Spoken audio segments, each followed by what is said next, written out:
He also looks natural in a visor, which works for Ole Miss and Alabama. Very, very, very much a visor guy.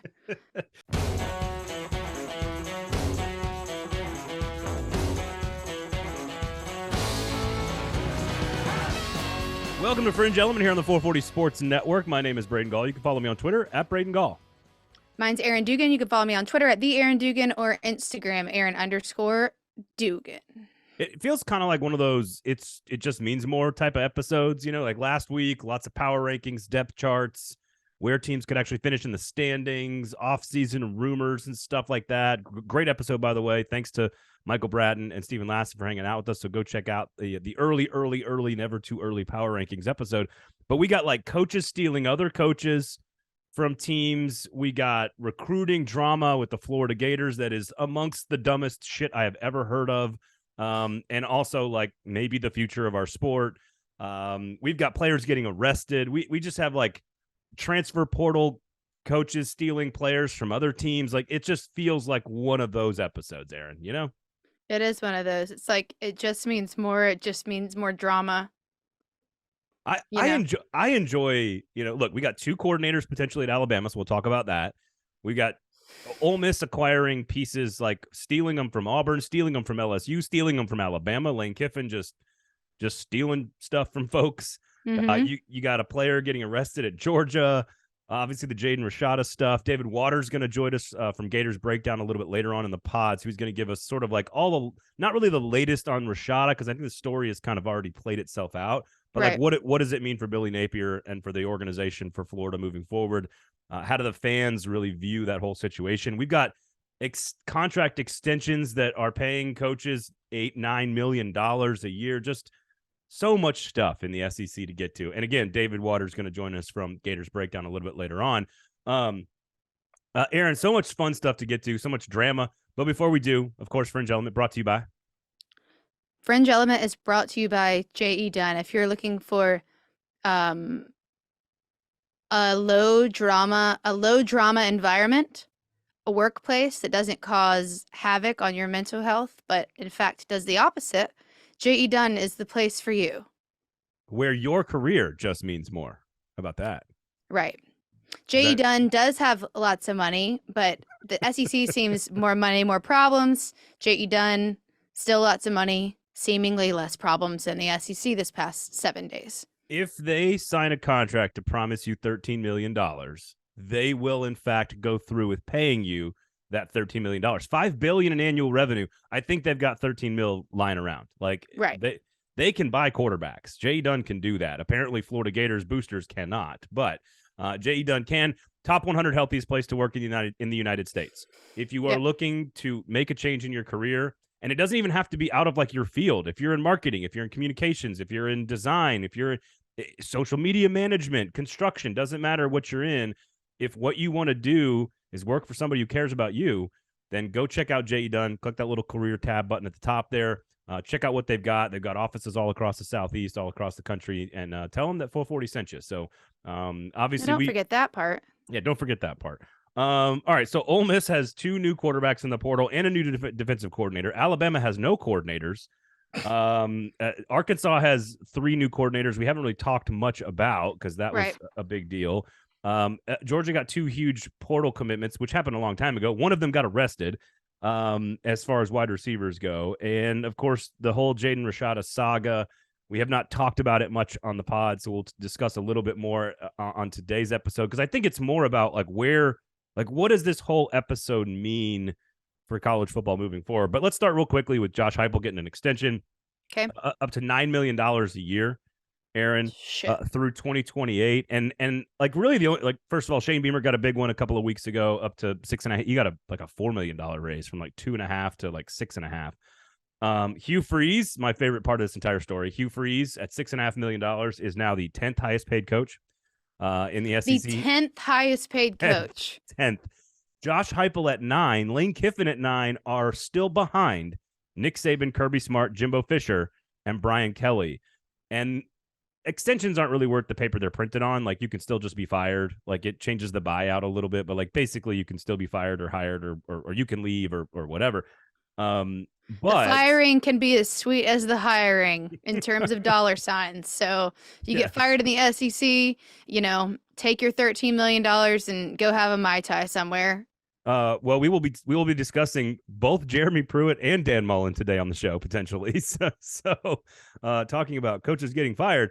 I just really the only thing I have to say, because I mean it's a day for Tennessee fans to celebrate, just like South Carolina fans can celebrate their coach being good and their football team being good.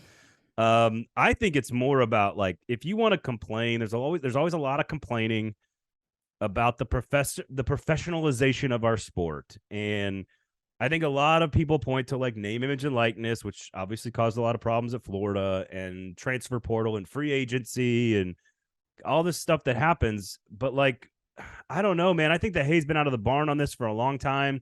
When the money changed around the turn of the century and TV revenue skyrocketed and coaching salaries skyrocketed and facilities spending skyrocketed, I think it's been professional for like 20 years. I don't know what people are complaining about, but that's just me. So the professionalization of the sport, well, you have to think about it in the sense of, yes, are players going to make decisions based on money? Yes, but that already kind of is happening by the transitive property based on, what the schools have, with the glitz and glam of the schools. And now, these players that have been completely capitalized on in a very money-driven market, in a very money-driven industry, just finally getting to share that. So the professionalization of this, anytime there's money involved, things change. And you don't want the amount of money that's coming to collegiate athletics to not trickle down to the kids that are walking off the field with concussions every week. So I say share the wealth. And with that does come some changes in how the recruiting process works and some complications with the drama surrounding that. But I don't necessarily think that the alternative's better. Well, like, so hypothetically, if the highest paid coach in the SEC, Nick Saban, was making $1.5 million, do you think we'd have the same outcry for like players to get paid, for name, image, and likeness to be a thing, for free agency / portal to be a thing? Like, I think it's all connected. Like, you can trace it all back to the explosion of revenue in the sport. To me, maybe I'm being naive here, but if I think Nick Saban's only making 1.2 and his coordinator's making 250 grand, I'm not sure we're as pissed off as a player. Yeah, like I think players getting like a massive education and like free food and the golf courses and the putt-putts and like all this stuff that you do you benefit from as an athlete. I don't think we would look at that the same way if the coaches were kind of just making barely enough to pay tuition. You know what I mean? Like I think it ties back to how much money people were making. That's it. Like it trickles. The rising tide raises all ships, and not necessarily in the way the phrase was intended, but the more money there is and the more money you can see and all of that stuff is public. Yeah. The more FOMO kicks in. Well, but it's not even that. It's what you said. You're the reason you're making $9 million is off the backs of a free labor force. Like we got to pay those guys. Mm-hmm. So if you're only making $1 million, it feels a lot better. It does. Instead of making 9. And as soon as you start making 9, or as soon as the school starts making 200, instead of like 42 million, like, or I don't know, spending 300 million. Bingo. Yeah. If you can spend $600 million on a stadium renovation, you can pay the offensive lineman a couple grand. You know what I mean? Like or just make sure that they're at least not hungry. Right. Exactly. Which honestly, we've talked about this before. Even in college, that really was a thing. And that's not to call out Vanderbilt necessarily, but you get a certain amount of meals and then you get these extra dollars you can spend. And truly, like my friends that played football were, spending their meals and then trying to order as much Domino's as they could at the end of the night because they're still actually hungry. So your coach should definitely not be making $9 million and you're trying to split skis on a Domino's pizza. Yeah, and eventually, like again, even before NIL, we said, "Hey, all food is free at schools." Like that there were steps that were taken. Yeah, it was on the way to this. Right. It was after. Yeah, it would have been after you were there. But like again, my point is that if the salaries had stayed at like 90s level salaries, and the TV contracts stayed at 90s levels TV contracts, and the money in the game had stayed in the 90s, It'd be different. Yeah, I think free food matters a lot more. I think free tuition matters a lot more. I think traveling and all the extra stuff you get at the facilities would have mattered more. But as soon as you start making it a hard dollars and cents gig where you can pay, where the fifth highest paid coach in the SEC is now making $9 million a year, and he's never even won his division. I don't. That's freaking This ridiculous. is the professionalization of the sport. I just think it happened 20 years ago, and I think people are complaining about a lot of stuff that's happening now, which leads us to NIL and Jaden Rashada. Of course, this is a California quarterback. He is the number 60 overall quarterback, number 7 in the country. So not even like a top 5 kid in the country. Very highly rated. And David Waters is going to tell us a lot more of the ins and outs and the details of this. But the quick Cliff Notes version of the story is, and those of you probably know most of this already, but this is a big time prospect. He was going to Miami in the summer. It was kind of a Miami-Florida battle. November, he switches from Miami to Florida because the Gators want to prove that their NIL is bigger than Miami's. And so there's this $13 million 4-year kind of agreed upon contract. The language of the contract is a little iffy. The contract begins to be sort of like in the middle of December, early December, they kind of say, well, wait a second, we don't really have $13 million to give you here. And so he still signs his letter of intent a couple weeks later. He's then asked for a release. He's been given a release. He's now interested in Arizona State, TCU, Washington, Colorado. He would have been the number 1 prospect in Florida's class, and he would have been the highest rated quarterback that Billy Napier would have signed in either of his 2 classes. Right.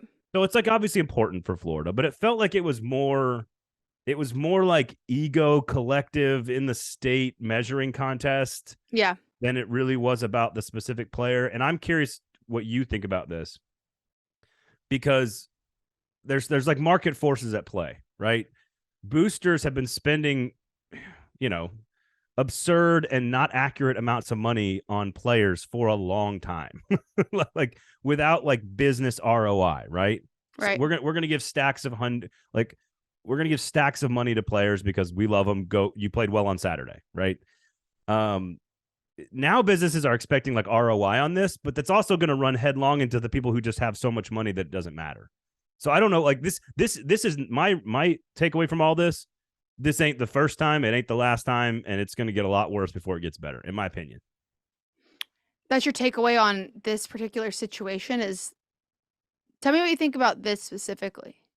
Well, I feel bad for the kid, honestly. Like there's some, from what you read, it was some booster basically promising him $13.5 million, put up to $13.5 million over a 4-year period of time. And then the booster realized, like, oh, wait a second, this is a 4-star recruit that may never even see the field. And by all accounts, he was at the Elite 11 camps. By all accounts, very talented, very, interesting prospect, but like nowhere near college ready. Like he's not as good as the guys that are starting in the SEC right now. It's like in-state keep away. So, yeah. And so I just think, or a measuring contest or an ego thing, or I don't know. To me, it is just an example of like how all the NIL stuff that's not set in stone yet, that's not been figured out, that's not been put in place, can kind of just rear its ugly head. And I think the kid ends up looking bad because now we all know his name and we know his story. And like all he was doing was taking the money. Right. If I offered you $13 million, Aaron, are you taking it? Hell yeah. Right. So I don't know. Like there's a lot of different angles here. There's an NIL angle, a Rashada angle, and a Florida angle, really. My hope is, and I know that it's not just University of Florida thing. It's all of the factors that now lie in between the coaching staff and recruiting staff and the player. And that used to be a much more direct line, but now money's involved. Donors are involved, collective and agencies are involved, and all the above, NCAA, everything. So my hope, not as a jab at Florida, but as a warning sign for the collectives and everybody that has any control of the situation, I hope that this has some negative repercussions in terms of trust of players with collectives and with the school. Not necessarily to punish Florida, because I know this has a lot more to do with the collective than it does and the donors than it does with the university. But unless there are negative repercussions with the trust factor, this will continue to happen and kids will be on the receiving end, on the bad end Yeah. of this equation.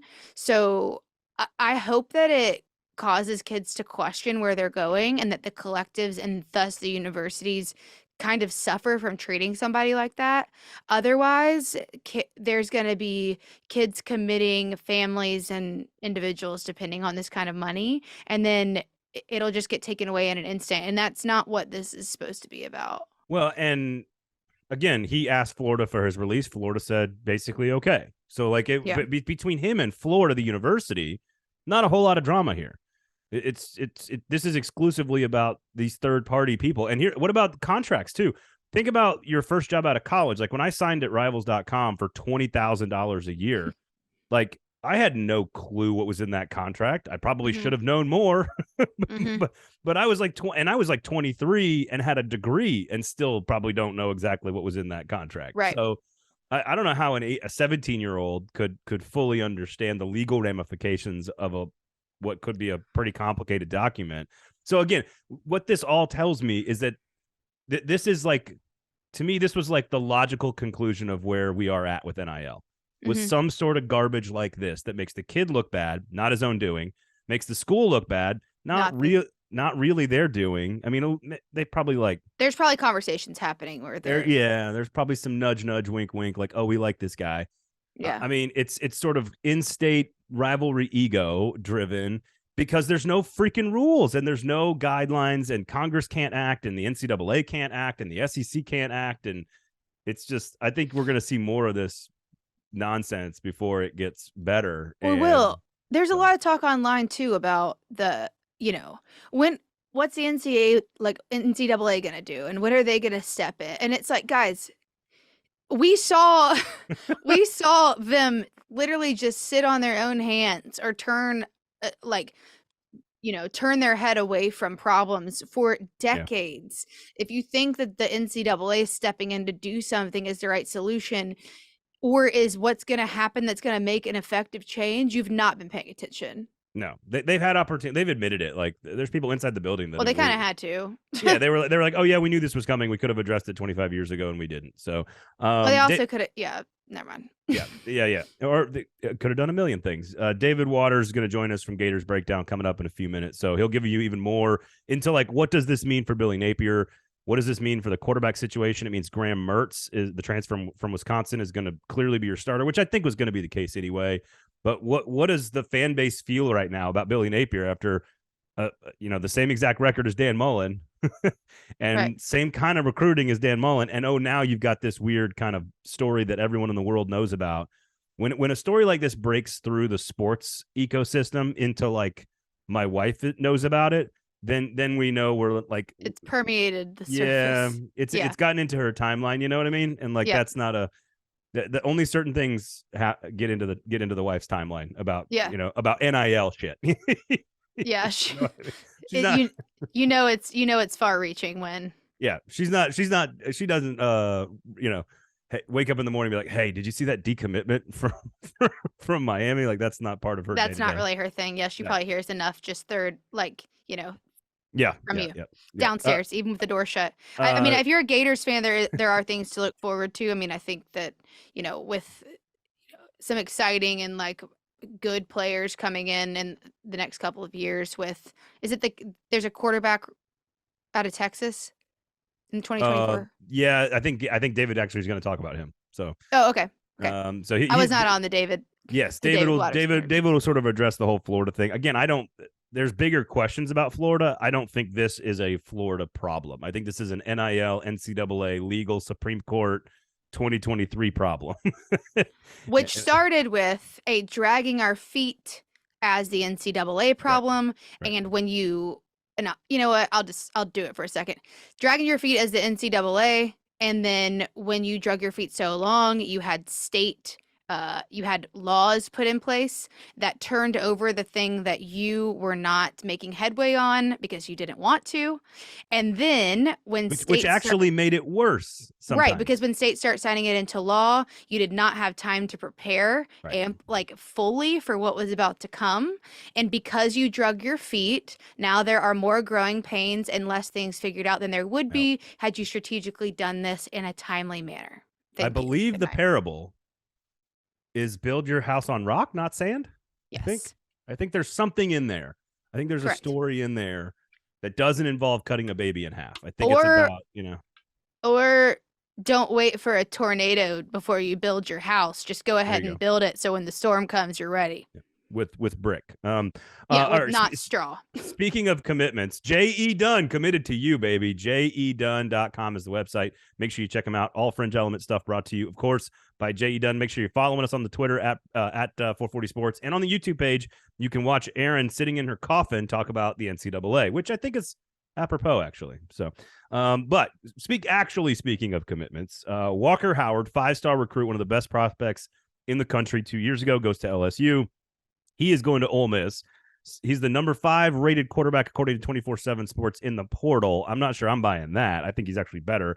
Spencer Sanders is the 20th rated quarterback in the portal. Not buying that either because he's played 43 freaking football games at Oklahoma State and won a lot of them. He's also going to Ole Miss. Auburn wanted him desperately, and he would have been really good fit, I think, for Hugh Freeze's system. Technically, Devin Leary at Kentucky is the number 2 rated quarterback in the country in the portal. He's going from NC State to Kentucky. So these would be the number 2 and 3 rated portal transfers into the SEC at quarterback, or I guess intra transfer, right, for Walker Howard. Yes. Here, first of all, this does not speak highly of Jackson Dart, right? It says how the program feels, and I guess that's somewhat justified. There's not consistency with him. I definitely think Jackson Dart has potential, but yeah, this is pretty loud and clear. Like, tell me what you think of Jackson Dart without telling me what you think of Jackson Dart. They might as well have just said it. Well, and so Spencer Sanders, what's interesting is Spencer Sanders is kind of like a Jackson Dart who just played a lot more. I mean, this guy had 40 interceptions. He's won a lot of games. He's produced a lot, but he was the knock on Spencer Sanders for you non-SEC fans who have not watched him was that he turned the ball over a lot. At one point, I think over a 3-year period, he had more turnovers than anybody else in all of college football. And with injuries, if he doesn't turn the ball over and he stays healthy, then Oklahoma State was really good. When he turned the ball over or was injured, Oklahoma State fell off a cliff. And so I think he's good for Lane Kiffin's offense. I think he's even better for Hugh Freeze's at Auburn. I think the hot take here is that Walker Howard could be legitimately a bona fide option for Ole Miss to start at quarterback this year because his arm is probably already by far the best and most accurate throwing arm on this roster, better than Jackson Dart, and of course, better than Spencer Sanders. In my opinion, that's the hot take. Do you think Spencer Sanders, because I haven't gotten a chance to watch him play all that much because I've been pretty SEC hyper-focused, but do you see personality similarities between Spencer Sanders and Jackson Dart as well as playing similarities? Because Jackson Dart, some people will say, I've seen it at times, like a little bit of a not super justified ego. Not kind of that total accountability for what the team is doing in any particular situation. I'm also not saying I can't say that it's all the quarterback's fault because I'm the first one to say it's the whole unit. But do you see similarities in that sense? I don't think so, but I also don't want to speak out of turn and be like, yeah, I think Jackson Dart is X when like it's. I'm not trying to do that either. Because we haven't gotten to see that much. I think Sanders is pretty well respected by his teammates, from what I gather and from what I understand, and that he's pretty well respected by the media. I think he's, Mike Gundy's a little weird. He's kind of like Dabo Sweeney, a little weird. But he was the guy for 4 years. This guy started 43 games over 4 years for Oklahoma State. It's almost 10,000 passing yards in that amount of time. 2,000 yards rushing. I mean, the guy's 67 touchdown passes. 18 rushing. I mean, this guy is very productive. The question is he more, does he accumulate stats because he was the best option? And now you're stepping up in competition. Again, I don't see the inaccuracies and the inconsistencies are my concerns with Jackson Dart. Those would be my same concerns with Spencer Sanders. Right. And because I don't know about Walker Howard, that's why I'm kind of like, what about this guy? Maybe. How much, and I think the other question that we can't really answer is, I mean, with Walker Howard being different, maybe he's an outlier of this particular topic that I'm about to bring up, but just, trying to consider, again, we can't answer it, how much where is there any fall off with Jackson Dart already knowing the system? So how much better does Spencer Sanders need to be in the preseason in order to take that spot from somebody who already knows the system? And how much of a lag does that create for Ole Miss's offense? That's an interesting question because I think Sanders is kind of a proven commodity. I think you could actually argue that Jackson Dart has the bigger question marks because you just have less film on him, less tape, less experience, one season. All he has is knowing the playbook. Yeah, and one season in the system, to your point, which is valuable. But like Sanders, I think Lane Kiffin takes Spencer Sanders knowing exactly what he is. I don't think there's no questions. To me, the Walker Howard play is the extreme upside play. It's like this guy was a 5-star top 50 type of player. He's more highly rated than the other guys. I think his arm talent is better. Now he's not nearly as athletic. He's a smaller player. He's like 6'1", 200. He's not the 6'3", 215 kind of rushing guy. But to me, there's upside in a system where you have to be accurate. The question is as Spurrier used to say, if you have 3 quarterbacks, you got none. I don't know. That's the question. I do like Ole Miss if they go into the season with if it's Jackson Dart as a starter and that's it. I would say this could be a pretty good team. Mm-hmm. Yeah, I think when you've got certain offensive minds too that are in charge of the playbook, someone like Lane Kiffin who just gets it and can adapt, is not so rigid and that he won't adapt his strategy and is creative in terms of play calling and building out plays and, creating a playbook that can keep other teams on their toes and, and come close to beating teams like Alabama and those other top tier teams. I think that, it gives you a little bit more flexibility. Like you said, sometimes what the having 3 quarterbacks means you have 0. A lot of that comes from in a lack of ability for a coaching staff to make a decision in time. We talk about that a lot in the offseason. It's like at some point you just got to pick. I don't think that will be a problem with Lane Kiffin. Well, and Lane intentionally did not last season where he started one guy one game and said he was going to start the other guy the other game. Luke Altmaier's now transferred away, by the way. Right. I would not be surprised if one other guy transferred. Here's what I would love because I don't know if you saw Lane Twitter trolling Tennessee and Auburn. I didn't. Where he tags them and it's like, I can't remember what it was. It was like a picture of a sign outside a business that was like pink is the new orange or something like that. And it was, and then he tags Tennessee and Auburn in the tweet and he's just like, hey guys, he's just such a fucking troll. I love it. I would love nothing more than and I hate this for Spencer Sanders if this was true, but like the media guy in me says, man, I just hope you promised him the starting job to keep him from going to Auburn. Like that would be the story. That's an easy story. That would be so much fun, but also I'd feel bad for Spencer Sanders. So I would too. That's where my mind goes first. But I will say, no matter what happens on that front, I know that for Auburn, there are some serious growing pains just with Auburn in general, but Robbie Ashford this past season. I will say though, without having a lot of evidence or necessarily stats to back this up, always the best way to start a sentence. Well, sometimes your gut instinct is right. I think Robbie Ashford has something really special. I don't know if that will end up playing out the way that Auburn would like it to, but you can tell by the way this kid navigates. Do you remember on the sidelines this past year when him and Tank kind of got into it and you could see Robbie go up to him? It's like, what did he say? He's like, don't give up on me. And having that belief in yourself, that's got some Stetson Bennett to it in the sense of, I believe in me. Can you please just give me a chance? And there's something intangibly promising about that to me. Now, is that enough to succeed in the SEC? I don't know. But I do think that there's something really special about Robbie Ashford that I hope he can figure out. Those are the types of intangibles that J.E. Dunn craves in their employees. And when you have those types of intangibles, you will succeed at J.E. Dunn. So make sure you check them out, jedunn.com. They got career opportunities all over the place. Top 100 healthiest place to work. I find it interesting that Hugh Freeze and Auburn tried their damnedest to get anybody in the portal to come play quarterback for them. If they felt that, I think common sense is that, if they felt that good about Robbie Ashford, well, why are they trying to get all these quarterbacks to come to them this desperate? Why are they so thirsty in the portal? And I can also see every single head coach in the history of mankind just wanting all of the quarterbacks. Like, just I need as many as I can, because you never know what's going to happen. You never know when you find the right guy or somebody gets hurt or right, whatever. So I'm with you. I don't hate Robbie Ashford at all as the guy to run Hugh Freeze's system. I think there's a lot of potential there. Ole Miss also stole Pete Golding from Alabama, their defensive coordinator. I think you've seen progression from Ole Miss on defense very slowly, right, over the next couple of years.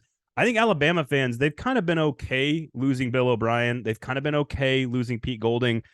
But here's his defenses the last 4 years: 4.6 yards per play, 4th in the nation, 1st in the SEC this past year.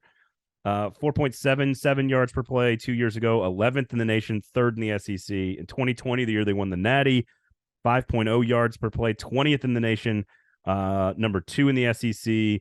So technically, he's gotten better 3 years in a row. His defenses have from an efficiency standpoint.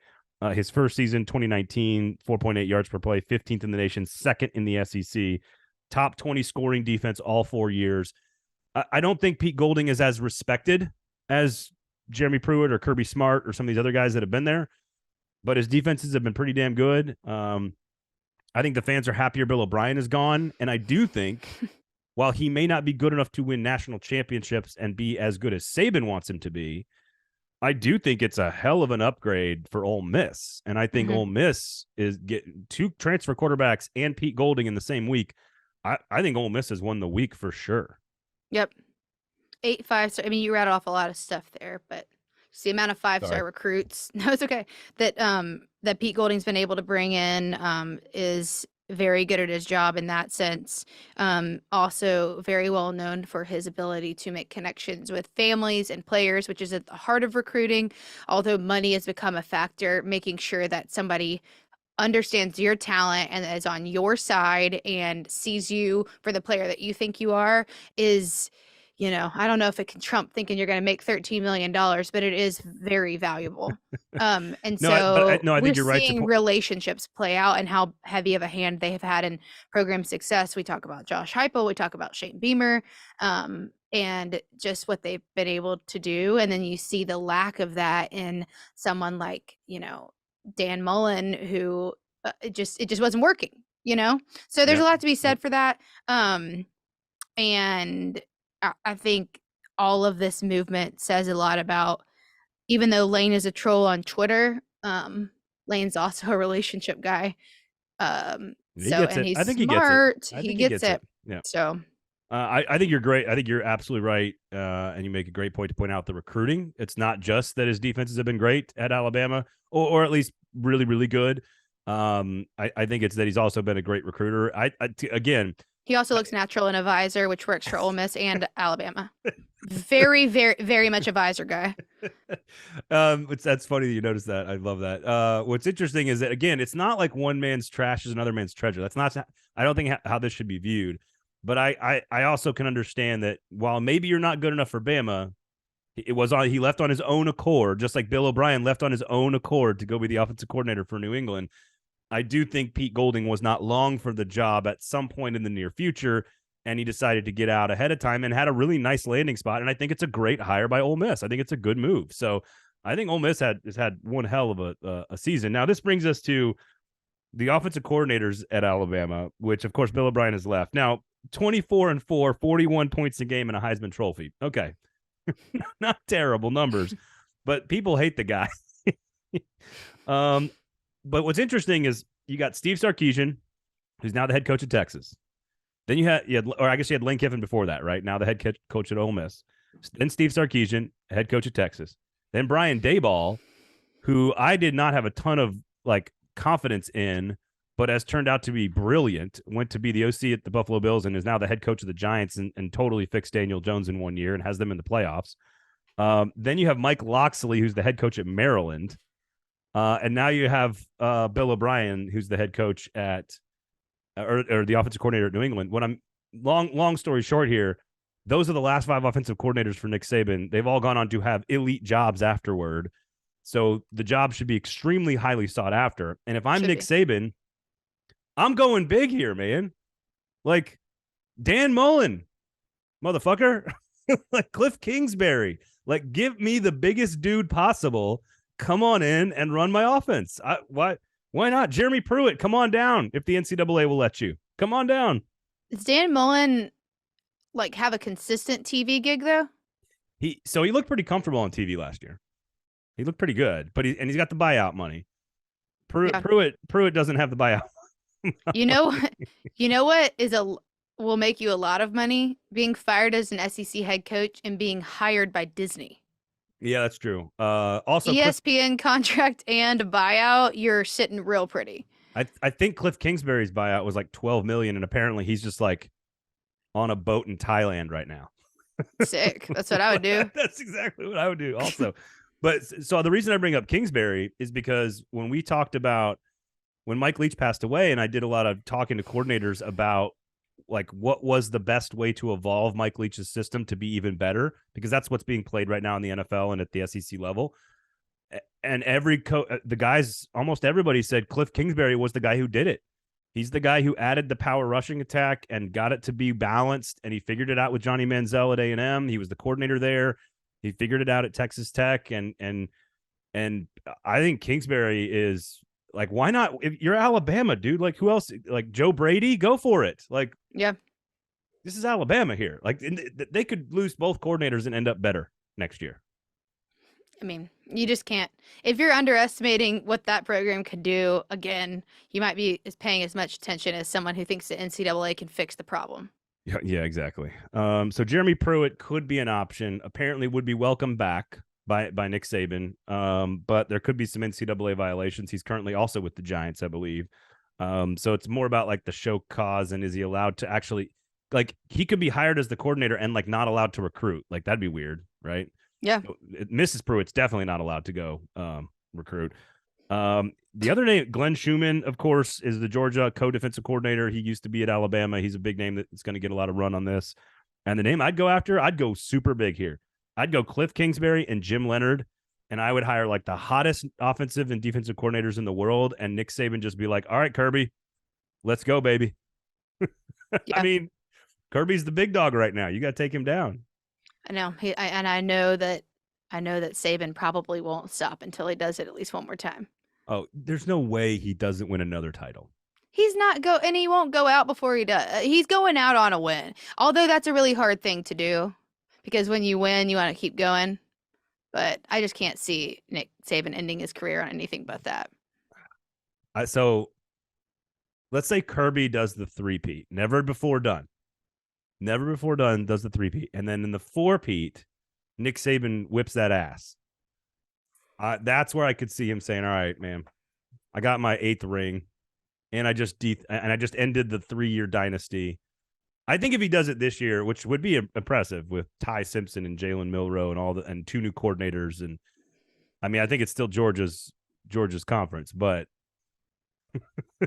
yeah, there's no way Bama doesn't win another title under Nick Saban. There's no way. No. Oh, that's man. not the end of the legacy he's trying to leave. So, like, we're going to talk about Arkansas here in just a second. They're losing both their coordinators. Very different vibe than when I feel like I look at Alabama. And I know he's had to replace coaches before, but look at that list of guys he's had, man. It's just, I mean, his last 3 defensive coordinators, I think, are Kirby Smart, Jeremy Pruitt, and Pete Golding. Like, I already rattled off his OCs. I know, it's wild. It's wild. different situation with Arkansas, and this is what we were hoping was going to keep Arkansas heading in that Kentucky. That kind of makes sense too. Kentucky trajectory. Yeah, I combined trajectory and Kentucky into Kentucky. I thought it was a Grateful Dead "Keep on Truckin" reference, like a Kentucky, like just keep on trucking, Kentucky. Could be, but the consistency, I think, with Arkansas was something that we were hoping would allow them to build and just, keeping people around. And it's going to be a little bit of some building blocks to put back in place for them.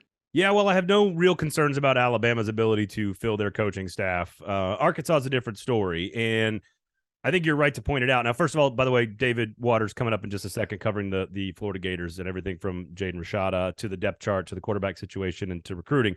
So he hires Barry Odom, leaves to go to be the head coach at UNLV. Kendall Briles leaves for greener pastures as well. And we kind of knew this was going to happen at some point. So how can he adjust? This is a huge test for Sam Pittman in his first real chance to have to like run a program.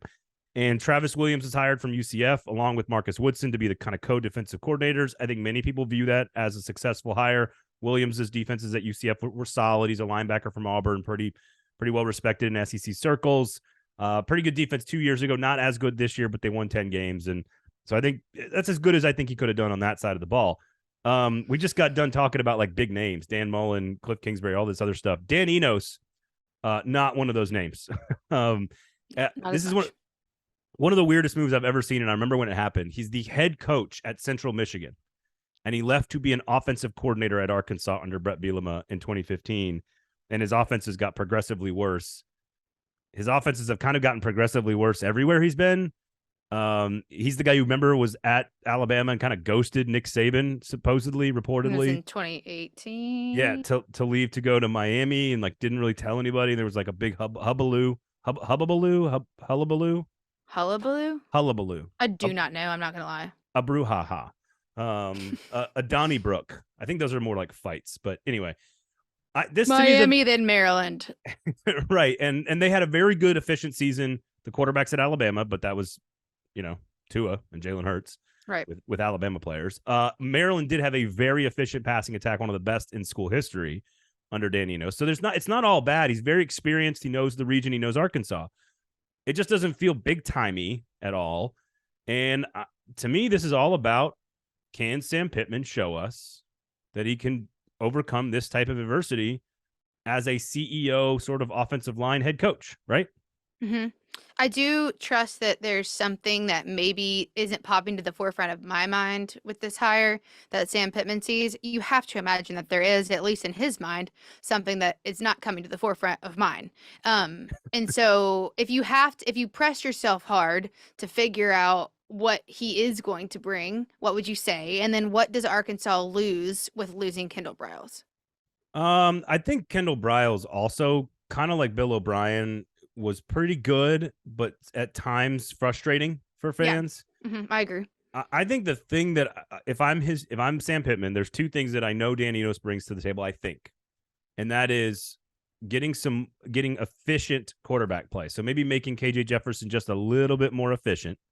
Right. And lots of experience. This is a guy who's been around a long time and has coached a lot of games and has in a lot of experience. Different types of programs. Right. Big difference between Miami and Maryland. Big difference between, all the places he's coached has been a different type of adversity. And knows Arkansas. Like he knows the lay of the land in Arkansas, which is very different today than it was then. But so that's the sell, is that Talia Tagovailoa, who was ironically the brother at Maryland of Tua, that he coached, had a great season this year. And the Alabama quarterbacks were great in 18.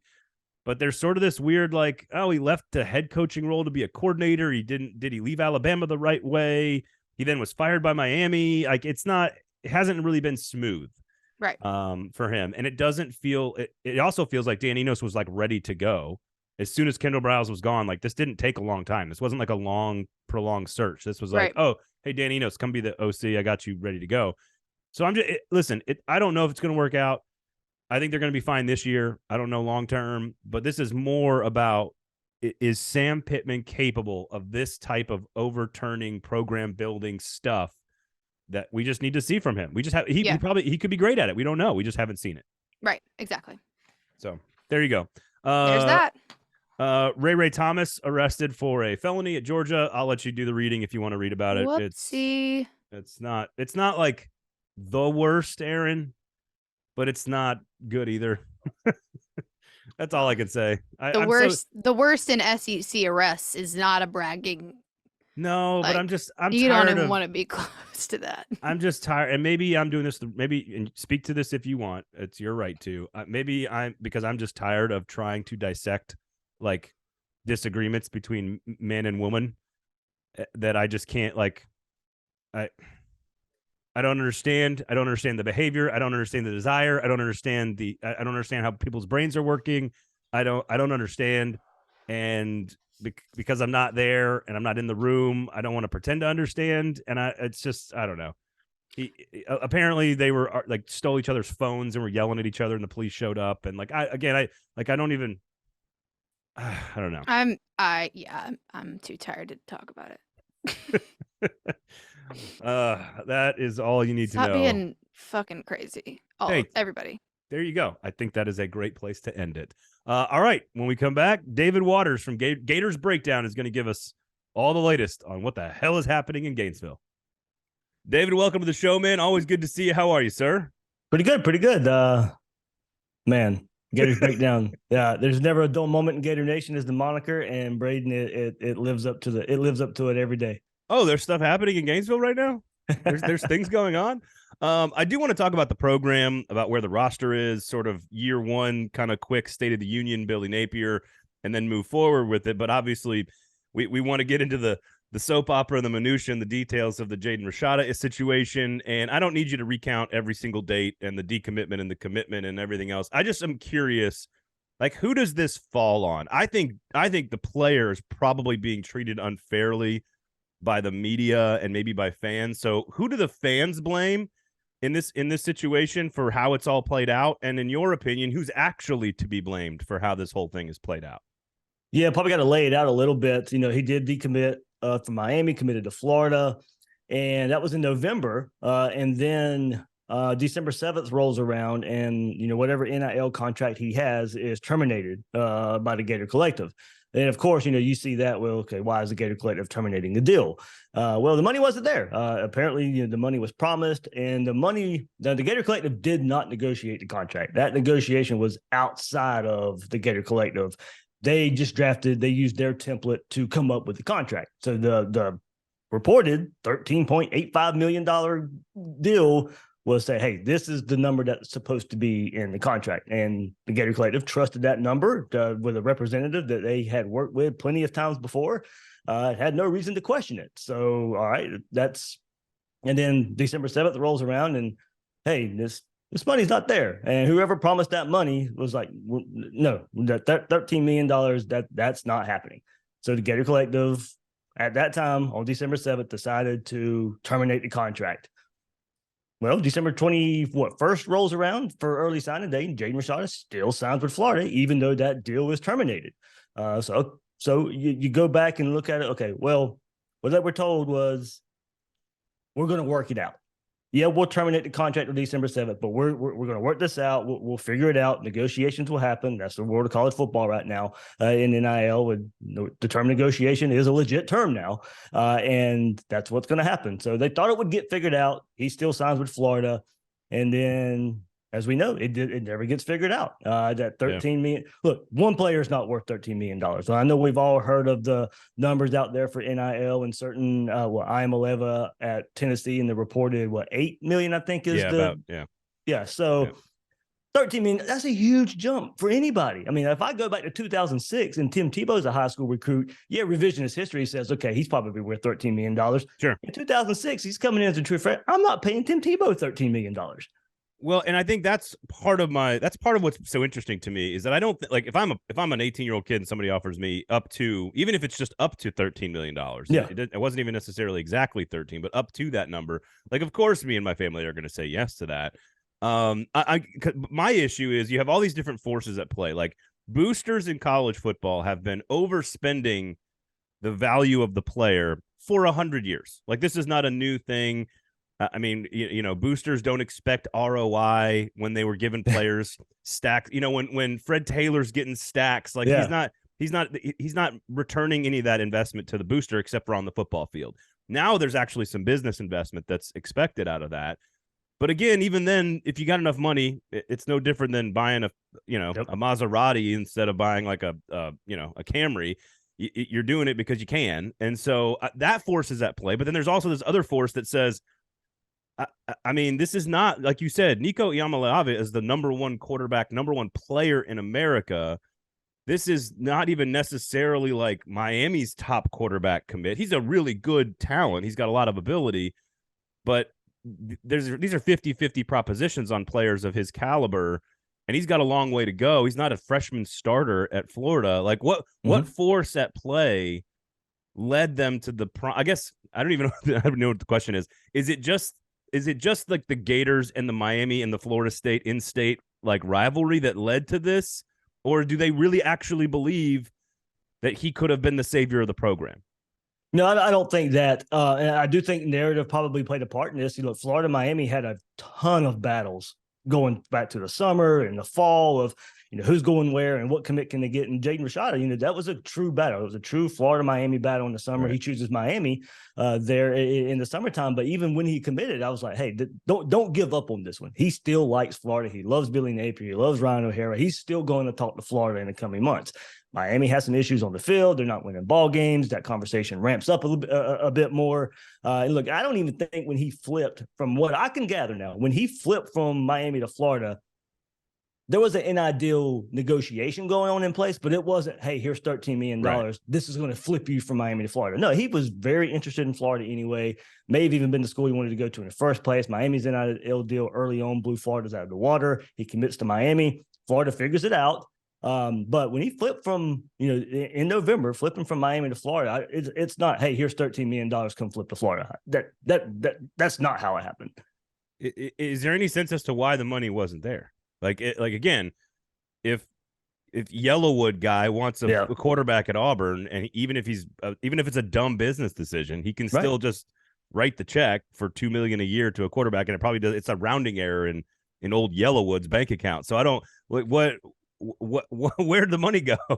There's two ways to look. That's the one I can't nail down, Braden. And even from people I'm talking to, it's either a miscommunication of some sorts of maybe $13 million was meant for the rest of the class and building out the rest of the class, and there was some miscommunication. But either way, it doesn't matter. Somebody signed off on it. Right. I mean, somebody signed off on it. That's where it gets kind of ugly. It's like, it doesn't matter if it was miscommunicated. It doesn't matter if it was snuck in by somebody somehow, some way. It was in the contract. Yeah. Somebody still signed off on it. So there's still some blame to go around there on who signed off on it. But I think looking at it from, the probably what we're gathering, one booster who was going to promise this $13 million is like, no, I'm not paying it. And which again, I totally understand Rashada taking the deal and then backing out. I totally understand the booster saying, yeah, I'm not so sure about $13 million for a quarterback that may be more of a, I don't like. It's almost like my two children fighting over a toy. Like they actually don't want to play with the toy. They just want to win the battle with the other one to get the toy, which leads me to why this would take place. And again, I think Jaden Rashada, unfortunately, is just sort of like the representative. He's the cutout for what is going on with the Florida program. And I still have no questions about Billy Napier long term, big picture. I don't think there's nearly enough data to indicate whether or not this was or was not the right decision. First of all, where are Florida fans on the first season? And where are Florida fans on like the state of the program? Because from the outside looking in, it seems like this whole saga is like the angst of Florida fans come to life. Does that make sense? Yeah, I mean, this is the second season in a row Florida finished at 6-7. There with Dan Mullen's last year, Billy Napier's first year. So a lot of fans were wondering, hey, where was the growth? Where we made a change. Where was the growth in the program? You had Anthony Richardson at quarterback, all kind of. It still may be your first round pick. And a lot of people were, say if he's going to end up being a first round pick, then if he was that good, then why is Florida still 6-7? So did Billy Napier get the most out of an offense, a defense that did not get any better? If you can point to anything, maybe they were better in creating turnovers, but there was a thought, Braden, that coming into this season, hey, Todd Grantham is the issue, and no matter who's on the sideline, this defense is going to be better. They weren't. This defense did not take a lot of steps at all. As I said, the only thing you could probably really point to is creating turnovers. So there's still the question on the field if Billy Napier can get it done once he gets his guys in here. Now, I think if a feather in his cap, if you go back and look at the team, the better players on the team were his guys. It was Osiris Torrance, a transfer from Louisiana. It was Montrell Johnson, a transfer from Louisiana. Ricky Pearsall, a transfer from Arizona State. Trevor Etienne, a true freshman running back. These were guys he brought into the program, and they were the better players on the team. So hopefully you can multiply that in the coming years. And the guys that he brings in through the transfer portal, guys that he recruits and develops, all right, that maybe year one is a sign of my guys, and this will work as I build this. But also, Brady, now we go to and look at recruiting, and now with this Rashada situation, this is 2 classes in a row for Billy Napier. You're not bringing in a top flight quarterback, and then we're already looking to 24 and DJ Lagway being committed for Billy Napier's first big signature quarterback. Now, when's he going to play? Is he going to come in as a true freshman in 24 and light the world on fire? Probably not. So now are we really waiting until 2025 to see the fruits of quarterback recruiting and the labor that goes behind that before it bears fruit? So there's a lot of questions going around because Florida mass exodus of the transfer portal. They've had a mass exodus in the transfer portal with 9 transfer guys coming in and a class that now is falling to about 15th on 24/7. Top of the class is really good. The player average is really good, but it's only 20 players. And that's 2 years in a row where it's only 20 player class. So you've had to build the roster, and it really is start from ground zero. And we're going to build it in our vision, our way, and Braden, the simple way. And I know fans don't want to hear it. Patience. I mean, if Gator fans don't have it. We know but that's the reality of it. Yeah, teardowns and rebuilds at places like Kentucky, they'll give you some time on it. At places like Florida and Tennessee and Georgia and LSU, they don't have nearly as much patience, and that's understandable. And that's part of it too. Florida State, heavy in the transfer portal, and it's starting to bear some fruit there for Mike Norvell. LSU, very heavy in the transfer portal. And these are 2 teams that's on your schedule every year. Georgia's winning national championships back to back. I mean, it just looks like, the Tennessee and the season they just had, it's just like, not only is it Billy Napier, it's the teams that are on the schedule around, and you're pointing to, hey, stock up to Georgia, stock up at LSU, stock up at FSU, stock up at Tennessee. And Florida's just right now, okay, well, we're going to tear it down. We're going to rebuild it while all of these other teams are winning ball games. So they're going to be fine with all 4 of those teams being ranked in the preseason top 12. Your Florida fans are fine with it. Right. You got that. I mean, and Utah's on the schedule again. They'll be top 15. So, I mean, you're looking at Billy Napier's second year and you're looking for growth. You may have growth, but with that schedule, are you really going to see it in a win-loss record? So give me a state. I mean, obviously it's early. There's still more transferring that could be done. There's another window that's open in the spring after spring practice. But just give me a sense of, Graham Mertz was a highly touted player at Wisconsin. He developed extremely slowly, and Wisconsin fans would tell you that it never really clicked. I would argue he was a bad fit for the system. So I think Graham Mertz right now is kind of a punchline with people that don't know that he's probably going to be. This will probably be his best season as a player in college football. Is he better than Anthony Richardson? No. Is he more accurate in the pocket? Maybe. So I'm curious, just outside of him. Yeah. What does the roster look like? And you don't have to do every position here, but I'm just curious, like line of scrimmage, playmakers, defense, how are they relative to last season at this stage of the calendar? Yeah, well, I think last year we knew offensive line was going to be a strength for Florida. They returned a lot of players, and they were bringing in Osiris Torrance. So, okay, a position group that had been much maligned for Florida in recent years. Hey, maybe we can finally count on that group, and it played out mostly that way during the season. But then mass exodus after the season. Osiris Torrance goes to the NFL. Richard Garage goes to the NFL. Michael Tarquin, Ethan White both transfer to USC. Those are guys we were thinking would be on Florida spring roster going into the spring and maybe starting. So you got to retool the offensive line. And look, when I was looking at transfer quarterbacks for Florida, it was like, okay, well, this is going to have to be a quarterback that may have to make up for a ground game that takes a dip because of a retooled offensive line. And as I mentioned, the other side of the ball in defense, what do you get on that side of the ball? So can you get a quarterback that's going to make up for those differences? That's going to remain to be seen there for Graham Mertz. Can he make up for a bad defense? Can he make up for a running game that may take a step back there? But, Florida did a pretty good job of really hitting offensive line in the transfer portal. Micah Mazuka transferred from Baylor, one of the best offensive guards that Florida could have went and got in the transfer portal, transfers to Florida. And you got to think Osiris Torrance development of what we just saw at Louisiana and Florida probably played a big issue or a big reason why he committed to Florida. And Damian George, a transfer from Alabama, played some games for Alabama a couple years ago. Didn't play a whole lot for Alabama this past year. Probably took a step back, but Florida's going to go get him. So you got Mazuka, Damian George to try and retool this offensive line a bit. But Florida really had to hit linebacker hard on the defensive side of the ball. They got 3 linebackers in the transfer portal: Deuce Spurlock, Taraja Mitchell. Spurlock from Michigan, Mitchell from Ohio State. Played a lot 2 years ago, didn't play so much this past season. So can you get something from him? And also recently, Ronald Nunnery a linebacker from Houston. A lot of production going on there at Houston. So Florida needed bodies, needed production at the linebacker spot. Went and hit that in the transfer portal. But I think, Braden, we still have to look at defense. Florida's got to get better in defense. You can't go 2020, 2021, 2022 with just inexplicable putrid defense. And I think, up front, they went and got Cameron Jackson from Memphis, who plug and play.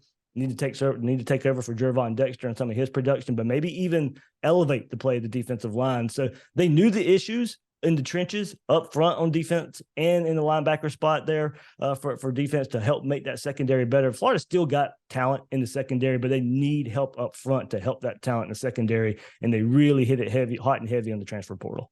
I mean, is this, outside of Vanderbilt, is this on paper the worst team in the East? Like, I mean, I still think you throw Missouri in there. I mean, like, I believe in Billy Napier, and I think the talent's better at Florida. So, like, it's hard for me to buy into that. But with the schedule and with the issues, man, I don't. Yeah, I mean, I know. I mean, it's Florida really is you go start looking at it and you start piecing together a record for Florida. I think some people are going to start at 5-7 and 6-6, and then maybe see if they can build from there. Okay, can Florida get to a 7th win? Can Florida get to an 8th win? But I think you're going to see a lot of 5-7, 6-6 when you guys do your preview magazine at Athlon and other previews out there. I think a lot of people are going to start at, hey, this team has been 6-6 in the regular season the last 2 years.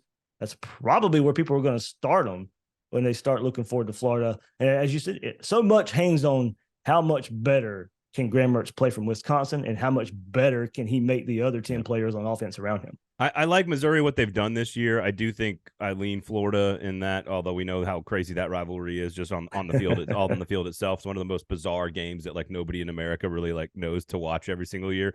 So I think it's going to be interesting. I think you're right. That's about the territory. If we're starting our preview magazine at Athlon, that's probably about where we would start. But I personally, we might have them ahead of Vanderbilt and Missouri. But I don't know about Kentucky. I don't know about South Carolina. Right. I don't. Staying power for South Carolina. I think Tennessee comes back to the pack a little bit.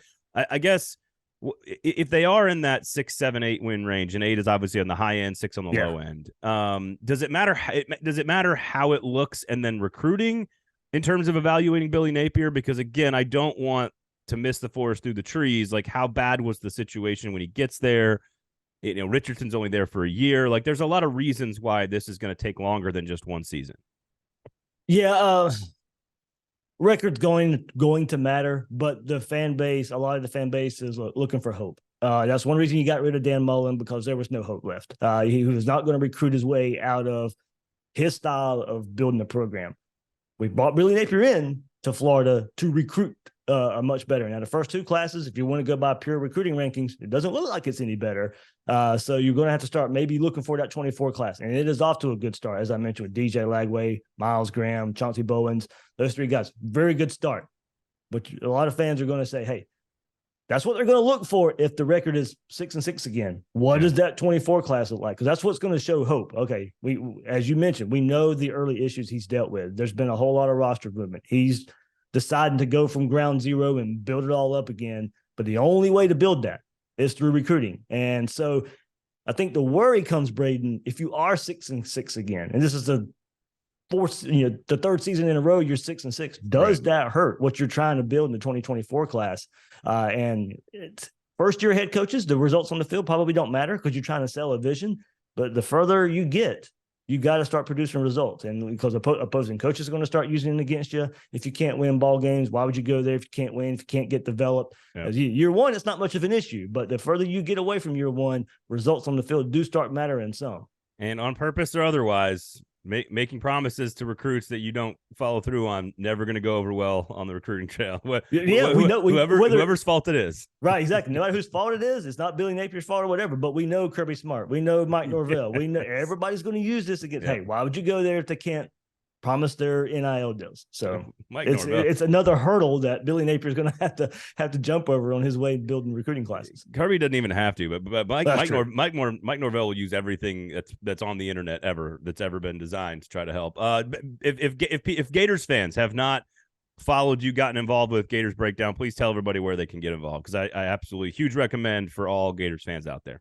Yeah, newsforjacks.com/Gators Breakdown. That's the home of it. But, of course, you can find everything if you want video versions on YouTube, every major podcast platform out there if you want to listen to it on the go. There you go, Gators Breakdown. David, always a pleasure, my man. Good to talk to you. Never a Great, dull thank you. moment, my man. Thank you, man. That was David Waters from Gators Breakdown. Very, very well-informed. One of the best guys covering the Gators, man. And, yeah, they're poised for like a third straight 6-6 season without a great improvement in recruiting. I think you and I still very much believe in Billy Napier. But I guess that's what I'll ask you. How much do you still believe in Billy Napier? I do. I think that we don't know. I won't say he's the most. It doesn't give you the most look of any SEC coach. You don't know exactly what's going on. Not that he lacks transparency, but it's just not kind of out in the forefront. But recruiting wise, what he's been able to do and just how quickly he's made some key changes at Florida, I don't have any doubt that he's gonna continue to head in the right direction, even if you haven't, as a Florida fan, seen it play out the way you want it to yet. Yeah, I think it's the big structural changes that are laying the foundation for the future changes. Right. The question is whether or not he gets to enjoy the spoils of all that work or not. And I think David made a great point. All the best players on that team were Billy Napier guys, either guys he recruited or picked out of the portal and developed. So yep. I think that's an important thing to remember, Florida fans, while you are potentially concerned about your quarterback, worried about being in weird national headlines, wondering about recruiting, and maybe losing games in what is going to be a very, very difficult schedule in 2023. So I'd give it a second if I were them. I think that's good advice. Two really good pieces of advice from you today. You have a third maybe on where people should go look for a good career?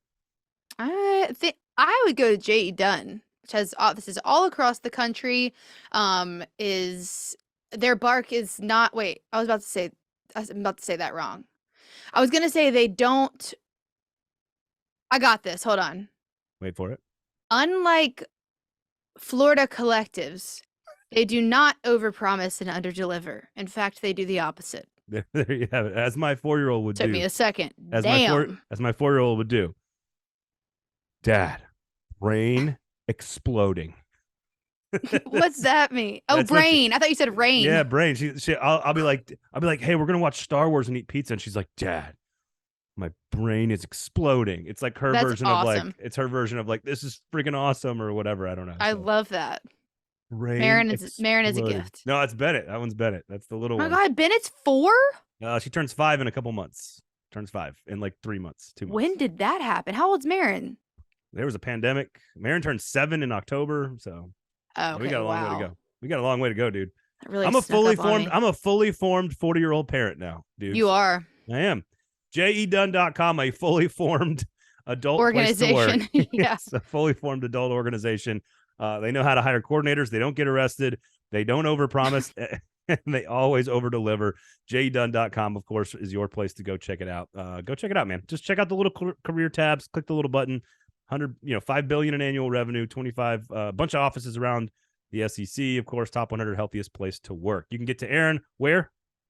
The Aaron Dugan on Twitter and Aaron_Dugan on Instagram. You can get to me at Braden Gall at 440 Sports. Please subscribe to the YouTube page and turn on all the notifications and share the show. Just say, hey, look, I found this really fun SEC show that doesn't take itself too seriously, but has a lot of fun and knows a lot of football. A lot of good guests.